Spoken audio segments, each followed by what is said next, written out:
This is our video for Friday. What I'm going to show you is right now I'm doing a gas pump. When you do these gas pumps, you got to tear them all apart, do a real good job.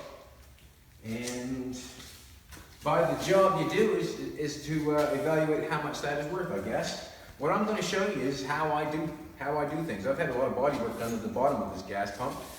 It's probably 80 years old. I don't know how old this thing is. I've done some body work here. What I've done exactly, I've cleaned this off the sandblaster clean.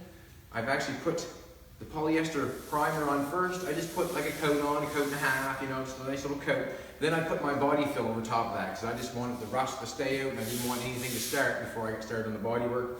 Also, I don't mind when you put a little bit of primer on that, I can just rub over that with a piece of sandpaper and I can see every dent and everything in it, just put a little guide coat on it. So then I know exactly where to put my fill. So this is what I do. I've done some filling down here. I've filled it, and I put 3 heavy coats of primer on, polyester primer. And you have to put the product on to have something to work with. If you don't put the product on, you've got nothing to work with. And if you can do it without body fill and primer, you're that good, you're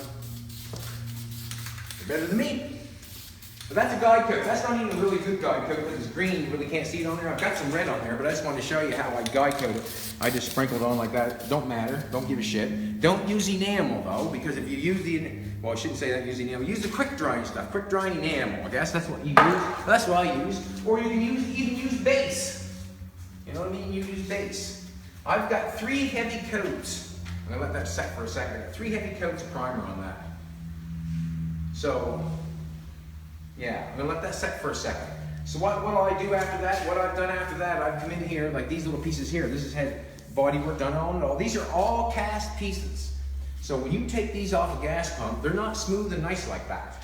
They're all pitty and everything because they're cast. So if I drop that and broke that, it'd be done. Yeah, I suppose you could try to hold it back together, whatever, but it's cast, it would break.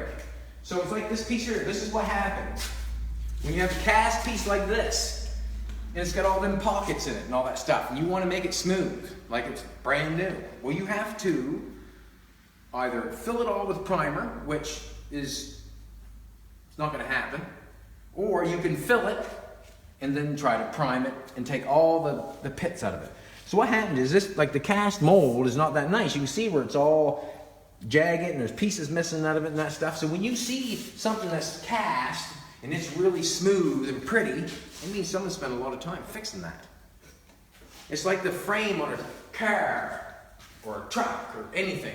If you look underneath that car and you see that frame is beautiful, most generally that frame has been filled from head to toe, unless it's brand new. And then if it's brand new, then it's been had probably 6, 7, 8 coats of primer on it, been sanded, and taking every imperfection out of it, scratches and all that stuff.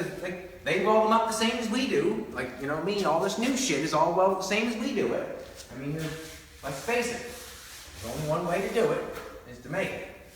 So these pieces here are sanded down too. So this is what I'm going to show you, what a guide coat does. So if you want to know if your work is good or not, you guide coat it. And I guide coat everything right to the end. And right now, this is what I'm going to do. I use a DA. I get shit on for that, but you watch the big guys on TV. Fucking Ferrari and Porsche and them guys, and them building them cars. They're using DAs, if you haven't noticed. And I would think if you're working at the Ferrari shop or the Porsche shop or the BMW shop, you're quite high up on the ladder. And all this stuff that I tell people, it's just the way I do it. I'm not telling you to do it that way. This is the way I do it. If you don't like it this way, don't do it this way. You can do it with the block, same thing. But I'm faster. So anyways, I'm going to put this on here. And this sandpaper, this primer here, you can sand that with coarse paper. It makes it straighter. When you sand it with coarse paper and take it down to fine paper, the coarse paper makes it straighter. So all the time we're doing everything over the body, we're trying to make straighter every time. Simple as that. When I take this DA, I got a 120 on this. I got a 120 on this. I'm going to take off that guide coat. I've got 3 heavy coats of primer. I'm going to take off that guide coat with this. I'm going to make it all flat. I'm going to guide coat it again. I'm going to sand it off with 400. and then I will sand it again for 600. And then I would base clear this, and I will be fine. How's that? So I'm just going to show you here real quick how I do it. When I do this DA thing, I'm moving all around. I'm trying to find my highs and lows. When you find your low, you stay out of that low, and you try to make the rest of the panel come down to that low so you can sand it.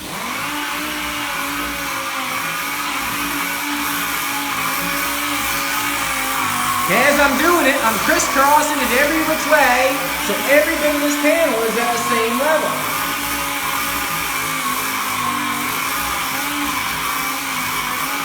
This is a flat piece of metal, and I'm going to make it flat, even though it's been crinkled and dinkled and banged and crashed and smashed.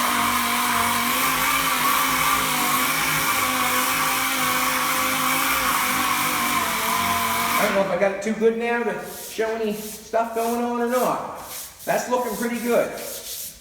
What you're interested in seeing white primer again with no red. Now, I know you can see a little bit there. That means it's still low there. Right there and there, that means it's high. So we would stay, when we rub this feather, so you get a little, I'll just show a little bit more here.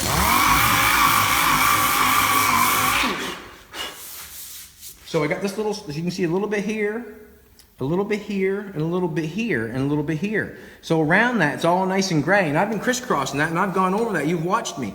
So what I'm going to do now is I'm going to keep crisscrossing, but I'm going to try to stay where it's gray, so I can come down where the red is, so I can take that red off to make it flat.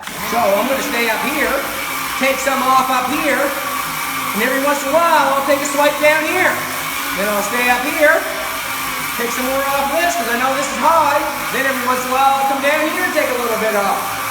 Once I notice that all that red is gone, I know it should be the same playing field as that. Because I'm taking this off the same as this. I'm not trying to bear down and take that out. I got to go over here first and get this down. Take a bit off this. You know, this is all high here. I got to take some down off this side. So when I get some down off, I keep crisscrossing. And I'm watching when I'm doing that too. If I hit metal, I got to stop and done. I didn't put enough product on.